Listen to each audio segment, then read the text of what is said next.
ভারতের প্রতিবেশী বাংলাদেশের তেজ কিছুতেই কমছে না। প্রথমে বাংলাদেশ জাতীয় সঙ্গীত নিয়ে ভারতের ওপর অভিযোগ তোলে, যার পর বাংলাদেশ ভারতের হোম মিনিস্টার অমিত শাহর দেওয়া স্টেটমেন্ট নিয়ে অসন্তোষ প্রকাশ করে। মোহাম্মদ ইউনূসের অন্তর্বর্তী সরকারের মারাত্মক বিরোধিতা করেছে। যেমনটা আপনারা সবাই জানেন, বাংলাদেশের পূর্ব প্রধানমন্ত্রী শেখ হাসিনা দেশ ছাড়ার পর অন্তর্বর্তী সরকার গত মাসে গঠিত হয়েছে, আর এখন এই সরকার ভারতের বিরুদ্ধে অনবরত কিছু না কিছু সিদ্ধান্ত নিচ্ছে, যার সরাসরি প্রভাব ভারতের কোম্পানি এবং ব্যবসায়ীদের গতিবিধির ওপর পড়ছে। কিন্তু এখন বাংলাদেশ সরকার কোনো সিদ্ধান্ত নেবে তার আগেই ভারতে আদানি পাওয়ার নিজের প্রস্তুতির গতি বাড়িয়ে দিয়েছে, আর এমনই প্ল্যান তৈরি করে নিয়েছে যে বাংলাদেশ এখন বিদ্যুতের জন্য তরপাবে। তো সম্পূর্ণ খবরটা আমরা জানবো এই ভিডিওতে, কিন্তু এগিয়ে যাওয়ার পূর্বে আপনাদের সবাইকে একটাই অনুরোধ, ভিডিওটা অবশ্যই লাইক করবেন এবং এরকমই লেটেস্ট ইনফরমেটিভ ভিডিও পেতে চ্যানেলটা সাবস্ক্রাইব অবশ্যই করবেন। আসলে হোম মিনিস্টার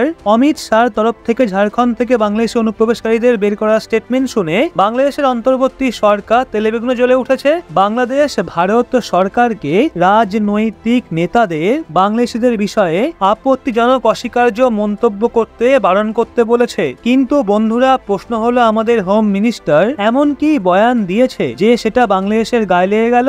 আসলে কেন্দ্রীয় গৃহমন্ত্রী অমিত শাহ ঝাড়খণ্ডের সাহেবগঞ্জে বিধানসভা নির্বাচনের প্রচারে কিছুদিন আগে একটু র্যালি করেছিলেন, আর সেই সময় অমিত শাহ বলেন, একবার শুধু ঝাড়খণ্ডের সরকার বদলে দিন, তারপর কিভাবে রোহিঙ্গা এবং বাংলাদেশি অনুপ্রবেশকারীদের বেছে বেছে ঝাড়খণ্ডের বাইরে করতে হয় সেটা ভারতীয় জনতা পার্টি বুঝে নেবে। এছাড়া অমিত শাহ বলেন, ঝাড়খণ্ডের ভেতরে অনুপ্রবেশকারীদের কোনো জায়গা নেই, আর আমাদের ঝাড়খণ্ডে যেভাবে অনুপ্রবেশ হচ্ছে যদি সেরকমই চলতে থাকে তাহলে 25-30 বছর পর এই অনুপ্রবেশকারীরাই সংখ্যাগরিষ্ঠ হয়ে যাবে। জেনে রাখুন, এটাই প্রথমবার নয় যখন বাংলাদেশের তরফ থেকে অমিত শাহর কোনো মন্তব্য ঘিরে কটাক্ষ করা হলো। এর আগেও 2019 সালে সিএএ মানে সিটিজেনশিপ অ্যামেন্ডমেন্ট অ্যাক্ট নিয়ে আলোচনায় অমিত শাহ বাংলাদেশে হিন্দুদের ওপর অত্যাচারের কথা বলেছিলেন, জানিয়ে বাংলাদেশ করা আপত্তি জানিয়েছিল। আর বাংলাদেশের তৎকালীন বিদেশমন্ত্রী বলেছিল, উনি যে হিন্দুদের ওপর অত্যাচারের কথা বলছেন সেটা বেমালুম মিথ্যে। গোটা বিশ্বে এমন দেশ অনেক কমই রয়েছে যেখানে বাংলাদেশের মতো সাম্প্রদায়িক একতা রয়েছে। কিন্তু অবাক করা বিষয় তো হলো, যেভাবে ভারতের দ্বারা বাংলাদেশের ওপর অনুপ্রবেশের অভিযোগ তোলা হয়, ওইভাবে ওই সময় বিদেশমন্ত্রী আব্দুল মোমেন বলেছিলেন, ভারতের মানুষরাও বাংলাদেশে আসছে, আর এমনটা এই জন্য কারণ আমাদের কন্ডিশন ভারতের থেকে অনেক ভালো। আজ সমস্ত ভারতীয় বাংলাদেশে অবৈধভাবে থাকছে তাদের পুনরায় ফেরানো হবে। আর যদি আপনারা না জেনে থাকেন তাহলে আপনাদের বলে দিই, বাংলাদেশের সীমা অনেক ভারতীয় রাজ্যের সঙ্গে জোড়ে। এক্ষেত্রে বাংলাদেশের তরফ থেকে অবৈধভাবে অনুপ্রবেশকারীদের ঢোকা দীর্ঘ সময় ধরে রাজনৈতিক বিষয় হয়ে রয়েছে। এর সংখ্যা নিয়ে সর্বদা বিবাদ লেগেই থাকে, আর অনেকবার এটা পর্যন্ত বলা হয়েছে যে ভারতে বাংলাদেশি অনুপ্রবেশকারীদের সংখ্যা 2 কোটি। বিবিসির একটা রিপোর্ট বলছে, 2 দশক আগে 2004 সালে তৎকালীন Indian minister of state for home affairs Shri Prakash Jaiswal সংসদে জানিয়েছিলেন, ভারতে 12 মিলিয়ন বা 1.2 কোটির বেশি অবৈধ বাংলাদেশি ছিল।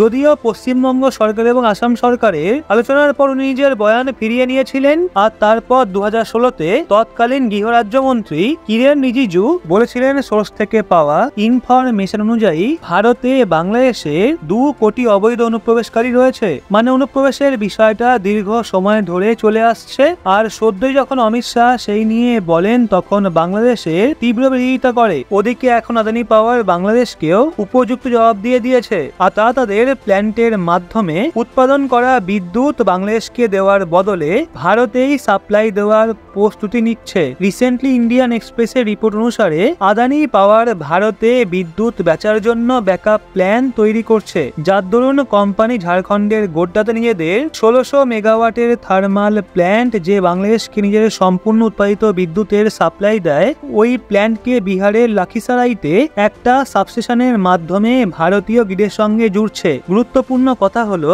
এর জন্য কোম্পানি অনুমোদনও পেয়ে গেছে। আর এই বিষয়ে আদানি পাওয়ার লিমিটেড বলে, এখন এই কানেকশন তখনই চালু হবে যখন তাদের সহায়ক কোম্পানি আদানি পাওয়ার ঝাড়খণ্ড লিমিটেড 130 কিলোমিটার লম্বা ট্রান্সমিশন লাইন এবং সাবস্টেশনে অতিরিক্ত নির্মাণ করবে। যদিও এই প্রসেসে এখনো অনেক সময় লাগতে পারে, কিন্তু গোড্ডা প্ল্যান থেকে 30 কিলোমিটার দূরে বাঁকাতে একটা নিকটবর্তী সাবস্টেশনে অন্তর্বর্তী লিঙ্কের মাধ্যমে ভারতীয় গ্রিডের সঙ্গে দ্রুত কানেকশনের জন্য এপিজিএল এর অনুরোধকে national transmission planning authority central transmission utility of India limited 21 August প্রযুক্তিগত সমস্যার বাহানা দিয়ে রিজেক্ট করে দিয়েছিল। কিন্তু এখন আদানি পাওয়ার অ্যাকশনে চলে আসায় বাংলাদেশ ঝুঁকে গেছে। আর সদ্যই বাংলাদেশ আদানি পাওয়ারের বকেয়া $800 মিলিয়ন মধ্যে $150 মিলিয়ন পেমেন্ট করে দিয়েছে। আসলে ব্লুমবার্গের রিপোর্ট অনুসারে বাংলাদেশের অন্তর্বর্তী সরকার ঝাড়খণ্ডে আদানি পাওয়ার লিমিটেডের কয়লা ভিত্তিক প্ল্যান্টের দ্বারা সাপ্লাই করা বিদ্যুতের জন্য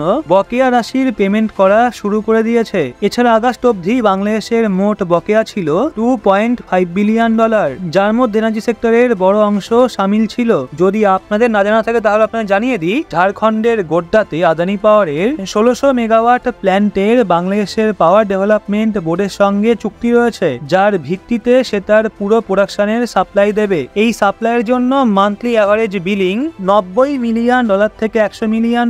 আর গুরুত্বপূর্ণ বিষয় হলো এই প্ল্যান্ট জুন 2023-এ বিদ্যুৎ উৎপাদন করেছিল, আর তখন থেকে নিয়ে আজ অব্দি বাংলাদেশকে বিদ্যুৎ প্রোভাইড করছে। তো আপনাদের জানানোর জন্য বলি, আদানি পাওয়ার শেখ হাসিনার কার্যকালের সময় নভেম্বর 2017-এ বাংলাদেশ পাওয়ার ডেভেলপমেন্ট বোর্ডের সঙ্গে 25 বছরের এনার্জি ক্রয়ের সমঝোতা করেছিল, যার ভিত্তিতেই বিদ্যুৎ বাংলাদেশকে এখনো দেওয়া হচ্ছে। কিন্তু যে ধরনের সিচুয়েশন বাংলাদেশে তৈরি হয়েছে এবং বাংলাদেশে ভারত বিরোধী গতিবিধি শুরু হয়েছে, তা দেখে ভারতের আদানি পাওয়ার অ্যাকশনে চলে এসছে আর বাংলাদেশকে বিদ্যুতের পুরো বকেয়া দেওয়ার কথা বলে দিয়েছিল, যার পর এখন বাংলাদেশ বিদ্যুতের কমতির ভয়ে সদ্যই $150 মিলিয়ন পেমেন্ট করে দিয়েছে। কিন্তু রিসেন্টলি অমিত শাহ যে বয়ান দেন সেটা নিয়ে বাংলাদেশ খুব বাড়াবাড়ি শুরু করেছে এবং ভারতের বড় নেতাদের এমন বয়ান দেওয়া থেকে দূরে থাকতে বলছে। অবশ্য আপনাদের কি মনে হয়, অমিত শাহ বাংলাদেশের বিরুদ্ধে যা বলেছেন সেটা কি একদম সঠিক নাকি না? এই বিষয়ে আপনার স্ট্যান্ড কমেন্টের মাধ্যমে